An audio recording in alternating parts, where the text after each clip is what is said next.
चलिए ठीक है, देखिए आज आप लोगों को अलंकार पढ़ा जाएगा। अलंकार, देखिए जो अलंकार है, अलंकार शब्द दो शब्दों से मिलकर बना है। कितने शब्दों से? दो शब्दों से। पहला है आपका अलम प्लस कार। क्या है?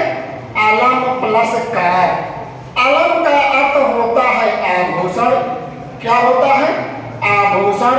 और कार का अर्थ होता है करने वाला या कराने वाला। क्या होता है? कराने वाला। मतलब जो आभूषण का कार्य करे या कराए उसे क्या कहते हैं? अलंकार कहते हैं। अलंकार के प्रवर्तक आचार्य भामह माने जाते हैं। कौन? आचार्य भामह माने जाते हैं। आचार्य भामह माने जाते हैं। इन्होंने क्या किया है कि जो अलंकार की परिभाषा दिया है, आप लोग जानते हैं कि अलंकार की परिभाषा जो है कि जिस प्रकार अनेक प्रकार के आभूषणों को पहनने से स्त्रियों की शोभा बढ़ जाती है, ठीक उसी प्रकार यदि हम काव्य में अलंकारों का समावेश कर देते हैं तो काव्य की भी शोभा बढ़ जाती है। तो देखिए अलंकार के मुख्यतः दो भेद होते हैं। कितने भेद होते हैं? दो भेद होते हैं। पहला है आपका शब्दालंकार। क्या है? शब्दालंकार। और दूसरा है आपका अर्थालंकार। क्या है? अर्थालंकार। अर्थालंकार। लेकिन बाद में आचार्य भोज आते हैं। कौन?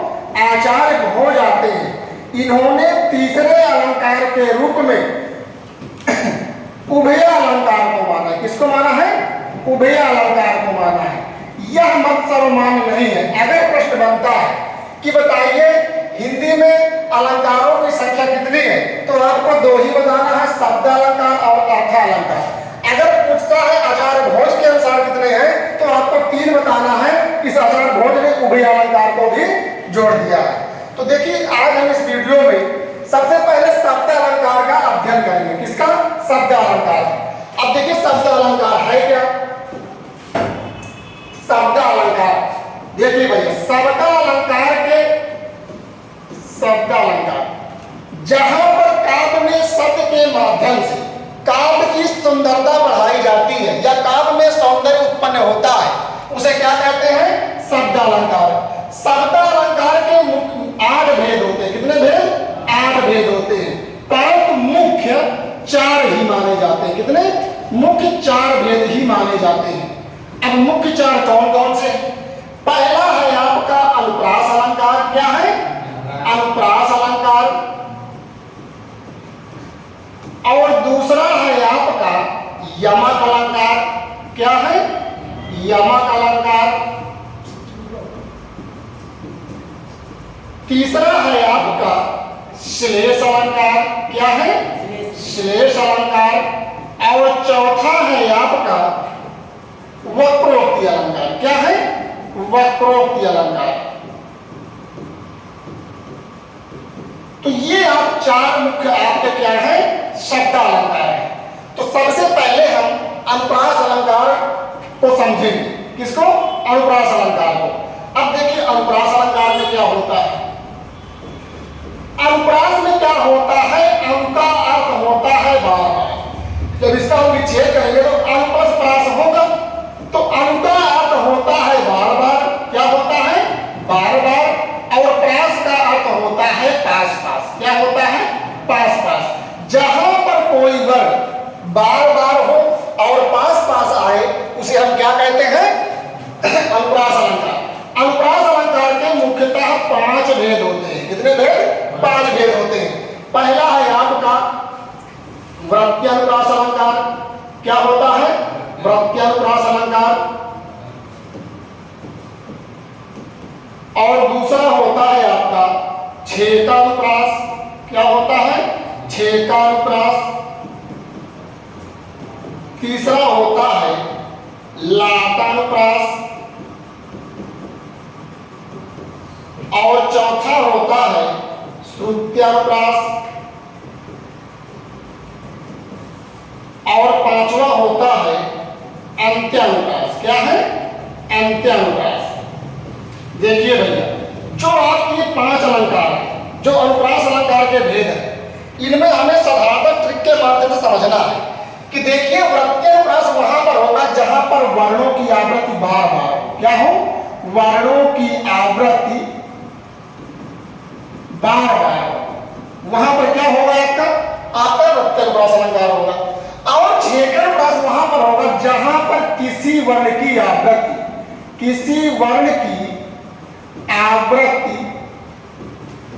केवल 2 बार हो। कितनी बार? आवृत्ति 2 बार हो, तो वहां पर आपका क्या होगा? आपका छेकरप्रास हो जाएगा।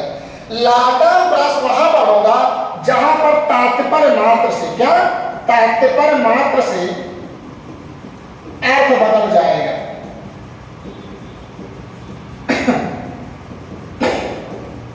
और श्रुतियों में क्या होता है? इसमें कटवर्ण नहीं होते हैं, मतलब टाढ़ा गाढ़ा वर्णों का समावेश नहीं होता है, बल्कि इसमें कोमल या मधुर वर्ण। क्या? कोमल या मधुर वर्ण। अब कोमल या मधुर वर्ण कौन कौन से हैं? टाढ़ा गाढ़ा, न, इन वर्णों की क्या है? अधिकता पाई जाती है। और अंत्यनुप्रास क्या होता है? जहां पर अंत के वर्ण क्या है? अंत के वर्ण समान हो, अंत के वर्ण समान हो, वहां पर क्या होता है? अंत्यनुप्रास अलंकार होता है। तो ये हो गई आपकी साधारण जानकारी कि हमें पता है कि प्रत्यनुप्रास में क्या होगा कि जहां पर कोई वर्ण आवृत्ति बार बार करेगा, और छेदनुप्रास वहां पर होगा जहां पर किसी वर्ण की आवृत्ति केवल 2 बार होगी, और लाटनुप्रास वहां पर होगा जहां पर तात्पर्य मात्र बदल जाए, किसी अर्थ का तात्पर्य मात्र मतलब अन्वय करने से अर्थ बदल जाएगा। और श्रुत्यनुप्रास में क्या होता है कि आपके तत्व टाढ़ा डाढ़ा वर्णों का समावेश नहीं होता, बल्कि वहां पर टाढ़ा डाढ़ा न मतलब मधुर या कोमल या लोचदार वर्णों का वहां पर प्रयोग होता है। अगला है आपका अंत्यनुप्रास अलंकार। अंत्यनुप्रास अलंकार में क्या होता है कि यहाँ पर अंत के वर्ण समान होते हैं। क्या होते हैं? अंत के वर्ण समान होते हैं, तो वहां पर क्या हो जाता है? अंत्यनुप्रास अलंकार। अब जैसे मैं आपको उदाहरण दे रहा हूं, जैसे यहां पर लिखा है शेष गणेश महेश दिनेश सुरेशम जाहि निरंतर गावै।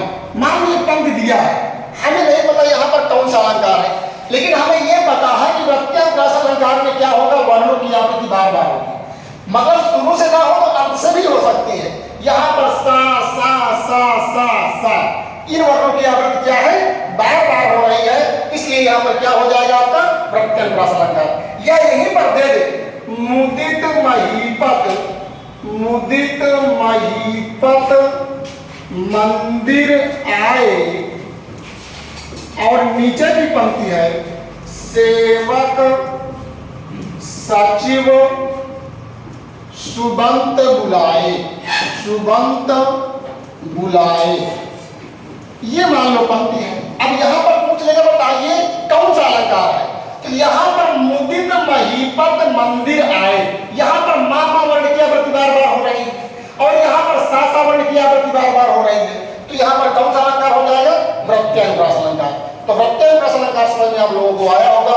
अब अगला है आपका, देखिएगा छेदनुप्रास में क्या होता है कि जहां पर कोई वर्ण केवल 2 बार आवृत्ति करता है, जैसे लिखा है इस करुणा कलित हृदय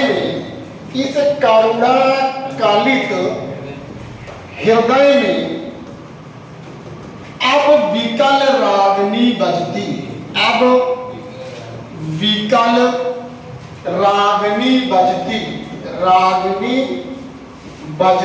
अब यहां पर देखिएगा का केवल काका वर्णों की आवृत्ति केवल 2 बार हुई है, बाकी कोई वर्ण दोबारा दोहराया नहीं गया है, तो यहां पर कौन सा अलंकार हो जाएगा? छेदनुप्रास हो जाएगा। अब लाटनुप्रास क्या होता है कि लाटनुप्रास में क्या होता है? किसी शब्द का तात्पर्य बदल जाता है, किसके? अन्वय करने के माध्यम से उसका तात्पर्य बदल जाता है। जैसे दिया है पंक्ति मारो मत जाने दो, ये पहली पंक्ति हो गई। इसी की दूसरी पंक्ति है मारो कामा मत जाने दो। अब यहां पर क्या हुआ कि पहले पंक्ति का आशा है मारो मत जाने दो, मतलब उसको छोड़ दीजिए, उसको मत मारिए। और जो मारो मत जाने दो, यहाँ पर जो मारने के लिए कह रहे हैं कि उसको मारिए, उसको जाने ना दीजिए, तो इसका तात्पर्य बदल रहा है। इसलिए यहाँ पर क्या हो जाएगा, लाडानुप्रास अलंकार। अब आपका जो श्रुत्यनुप्रास अलंकार है, श्रुत्यनुप्रास में क्या होता है, यहाँ पर कोमल लोचदार वर्ण या मधुर वर्ण की आवृत्ति ज्यादा होती। जैसे पंक्ति है, दीनांत था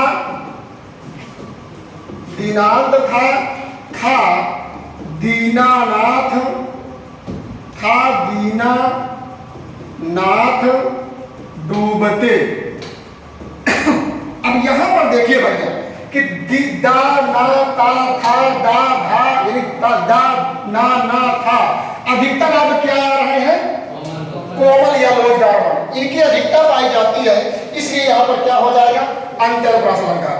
श्रुत्यनुप्रास अलंकार क्या होता है कि जहां के वर्ण समान हो, अंत के वर्ण जो हम जिसको कहते हैं क्या, तुक, जिसको हम छंद में तुक कहते हैं, अगर वहां के अंत के वर्ण क्या हो, समान हो, तो वहां पर अंत्यानुप्रास अलंकार होता है। जैसे पंक्ति है,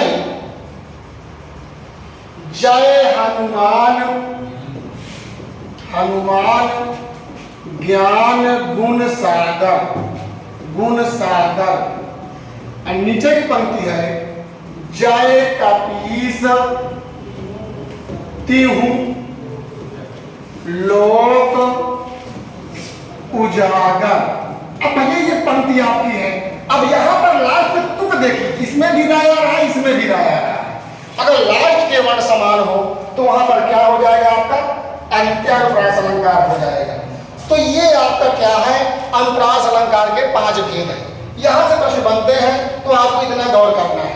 इसके बाद जो दूसरा इसका भेद है वो है आपका यमक अलंकार। क्या है, यमक अलंकार। देखिए यमक अलंकार कहते किसे हैं, जहां पर किसी एक वर्ण की आवृत्ति एक से अधिक बार, जितनी बार उसकी आवृत्ति हो उतनी बार अगर वह अलग अलग अर्थ देता है तो वहां पर कौन सा अलंकार होगा, यमक अलंकार होगा। जैसे दिया है, 3 बेर खाती थी, वे 3 बेर खाती है, 3 बेर खाती है। अब नीचे की पंक्ति है, विजन डोलाती थी, विजन डोलाती थी, वे विजन डोलाती है, वे विजन डोलाती है। ये महाकवि भूषण की पंक्ति है। किसकी है, महाकवि भूषण की पंक्ति है। महाकवि भूषण लिखते हैं, क्या लिखते हैं, यहाँ पर देखिए, पहले शब्द देख लीजिएगा कि यहाँ पर 3 बेर ये आ रहा है, 3 बेर ये आ रहा है, विजन ये आ रहा है, विजन ये आ रहा है। तो यहाँ पर जो 3 बेर शब्द आ रहा है, 3 बेर का मतलब है 3 टाइम से, मतलब सुबह दोपहर शाम, मतलब फर्स्ट सेकंड, मतलब सुबह दोपहर शाम वाला। और 3 बेर मतलब यहाँ से 3 बैरों से, किससे है, 3 बैरों से। अब ये विजन क्या है, विजन मतलब होता है पंखा। क्या होता है, पंखा। और इस विजन का आता है दांत डुलाना। क्या, दांत होता है। मतलब यहाँ पर क्या होता है कि पहले जो राजा महाराजा रहते थे वहां पर युद्ध यानी आक्रमण अचानक हो जाते थे, युद्ध हो जाते थे। तो वहां से क्या है कि जो राजा थे वो अपनी प्रजा के साथ रानियों को लेकर जंगलों में भाग जाते हैं। तो जब महाकवि भूषण जाते हैं उनके पास तो उनकी जो दयनीय दशा को देखते हैं, उस दयनीय दशा को देखकर लिखते हैं कि 3 बेर खाती थी, वो 3 बेर खाती थी। जो रानियां सुबह दोपहर शाम 3 टाइम से भोजन खाती थी, का पिज्जा बर्गर, वो 3 का खाती है, केवल 3 बेर खा करके पूरा दिन क्या है, काट देती है। और नीचे की पंक्ति है, विजन डोलाती थी, वो विजन डोलाती है। जो रानियों के पास जो दासी रहती थी, वो दासी क्या है कि गर्मियों में रानियों के पास पंखे डुलाया करती थी। आज वही क्या है, ठंड के मारे जंगलों में रानियां दांत डुला रही हैं। तो इनके अलग अलग अर्थ हो रहे हैं। इसलिए यहाँ पर क्या होगा, यमक अलंकार। या एक पंक्ति और है, जैसे देखिएगा, जैसे लिखा है उर्मिला उर्मिला। क्या लिखा है, उर्मिला उर्मिला, यह समय नहीं है रोने का, यह समय नहीं है रोने का। अब यहां पर पंक्ति है तो यहां पर उर्मिला उर्मिला 2 बार आ रहा है। एक तो उर्मिला लक्ष्मण की पत्नी है, किसकी है, लक्ष्मण की पत्नी है और एक उर्मिला। देखिए यहाँ पर जब शब्द का बता रहा है तो यहाँ पर हम शब्द को तोड़ लेंगे। यहाँ क्या होगा, उर प्लस मिला। उर मतलब होता है हृदय, अब मिला मतलब होता है मिलाना या जोड़ना, मतलब हृदय को हृदय से मिलाना।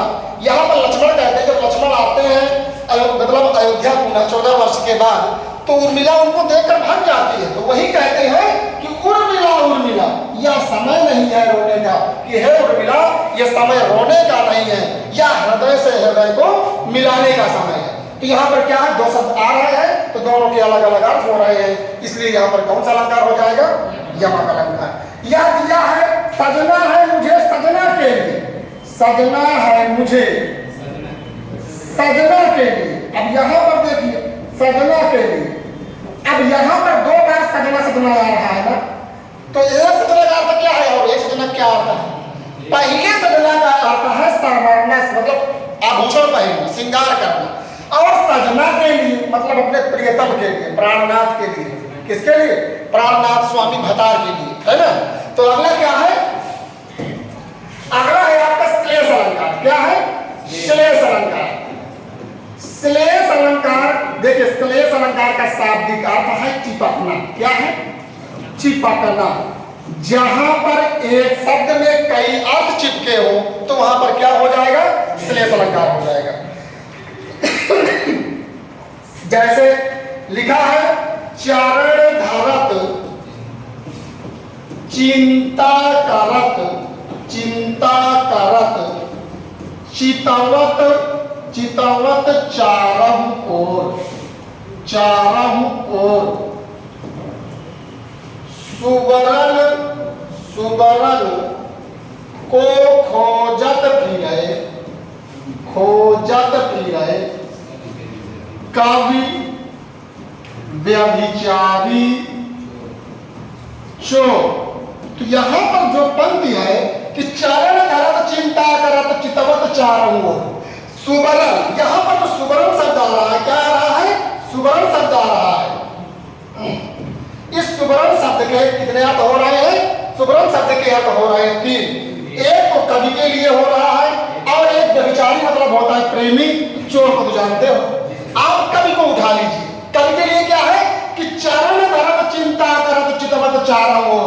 कोई भी कवि एक भी पंक्ति लिखने से पहले, एक भी शब्द लिखने से पहले बार बार सोचता है, बार बार चिंता करता है कि जिन पंक्तियों को मैं लिख रहा हूं, जिस कविता को मैं लिख रहा हूं, पाठक इन पंक्तियों को पढ़ने में रुचि लेगा या नहीं लेगा। वह कवि क्या करता है, सुंदर से सुंदर शब्दों को और सुंदर से सुंदर वर्णों को सजोना चाहता है। उस सुवर्ण का कवि के लिए क्या है, सुंदर वर्णों से। किससे है, सुंदर वर्णों से। और व्यभिचारी मतलब होता है प्रेमी। अब कोई प्रेमी है, चरण धरत चिंता करत चितवत चारहु ओर, किसी रास्ते से गुजर रहा है, अगर उस रास्ते में कोई मतलब कोई मान लो लड़की जा रही है तो उससे बोलने से पहले बार बार चिंता करेगा, बार बार सोचेगा। चरण धरत चिंता करत चितवत चारहु ओर, बार बार चिंता करेगा, बार बार सोचेगा कि कहीं ये 100 नंबर न बुला ले। ऐसा होता है कि नहीं होता है, तो मतलब वो बार बार चिंता करेगा। तो प्रेमी के लिए क्या है, सुंदर स्त्री से। सुवर्ण का अर्थ क्या है, सुंदर स्त्री से।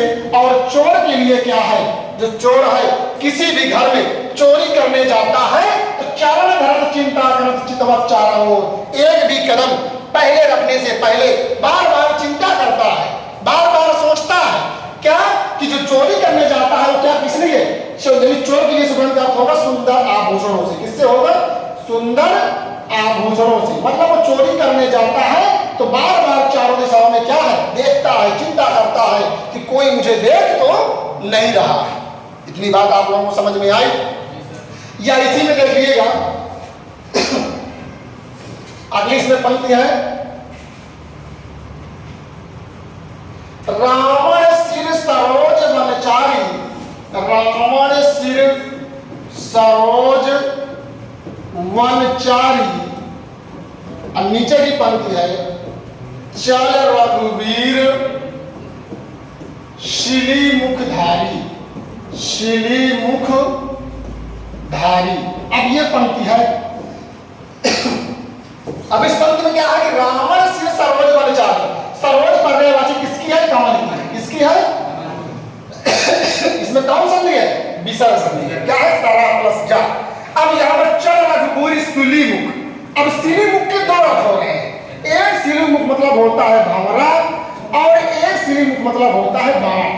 तो सिलीमुख के दो अर्थ निकले, एक तो भंवरा निकला, एक बाण निकला।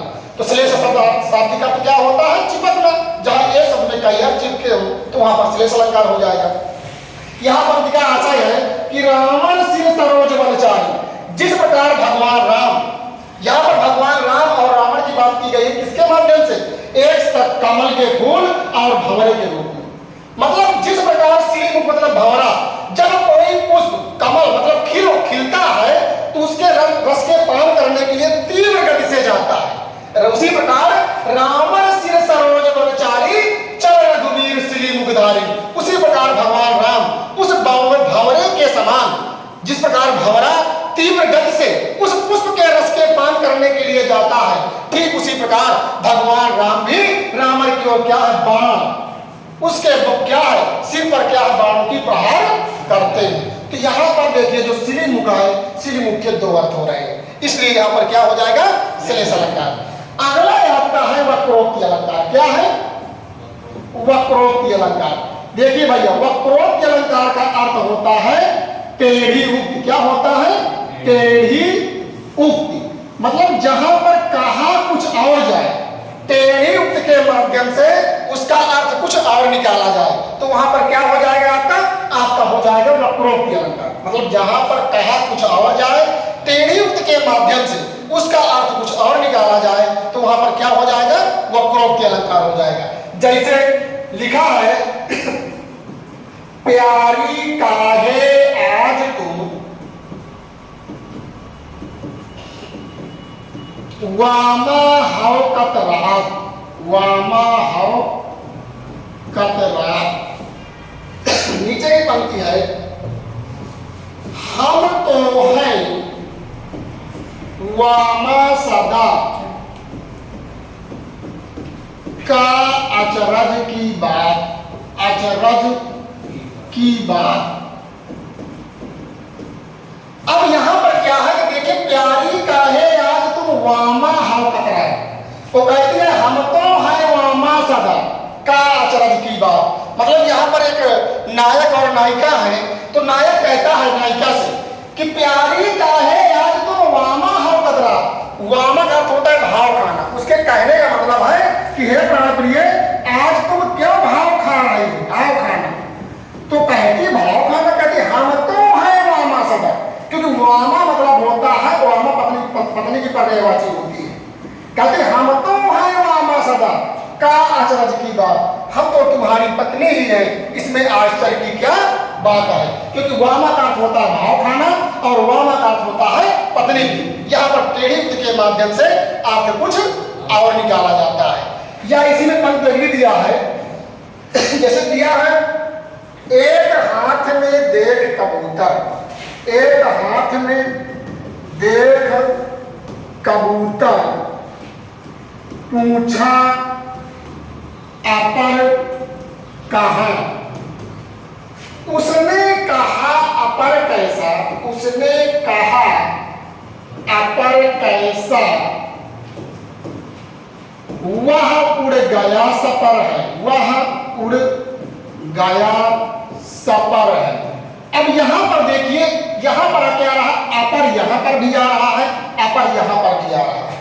यहां पर क्या है? एक हाथ में देख कबूतर पूछा अपर कहा। एक नायिका है और नायक है। नायक उस दो कबूतरों को पाल के रखता है।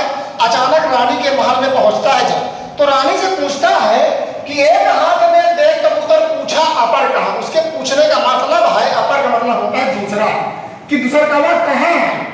तो कहती है उसने कहा अपर कैसा। अपर मतलब होता है पंखों वाला भी होता है।